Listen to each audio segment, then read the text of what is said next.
Hari Kesaktian Pancasila adalah hari peringatan kedudukan Pancasila sebagai satu-satunya pandangan hidup yang mempersatukan seluruh negara, bangsa, dan rakyat Indonesia.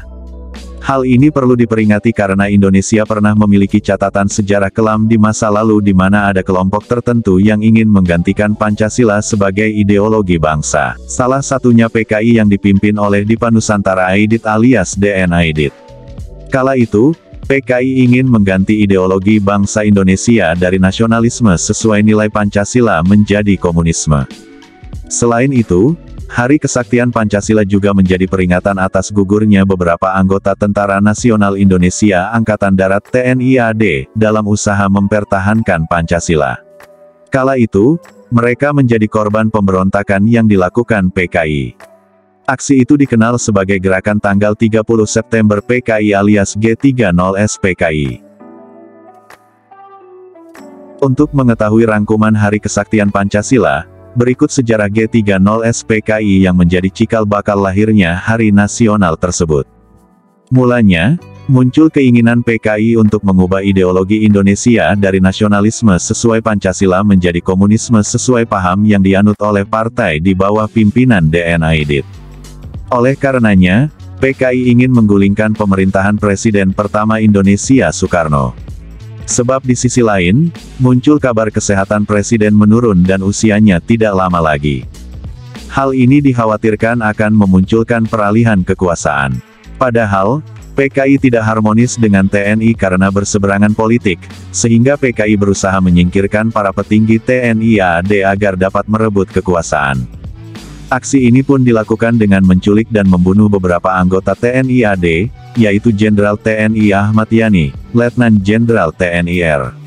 Suprapto, Letnan Jenderal TNI S. Parman, Mayor Jenderal TNI MT Haryono, Mayor Jenderal TNI DI Panjaitan, Mayor Jenderal TNI Sutoyo Siswomiharjo, dan Jenderal TNI AH Nasution. Kelompok PKI pun mendatangi kediaman masing-masing anggota TNI AD dengan mengaku sebagai Cakrabirawa, pasukan pengamanan istana. Mereka berdalih bahwa para korban dipanggil oleh Presiden Soekarno.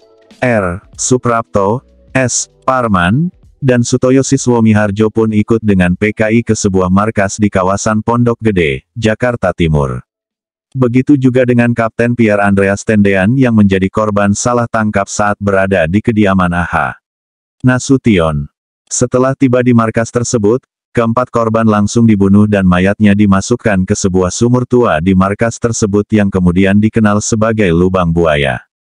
Sementara Ahmad Yani, MT Haryono, dan DI Panjaitan ditembak di kediaman masing-masing, lalu mayatnya dibawa dan dimasukkan ke sumur yang sama, sedangkan AH Nasution selamat dari G30S PKI.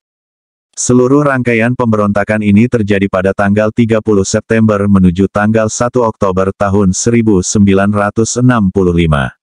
Begitu mengetahui aksi ini, TNI langsung memburu PKI di bawah pimpinan Mayor Jenderal Soeharto.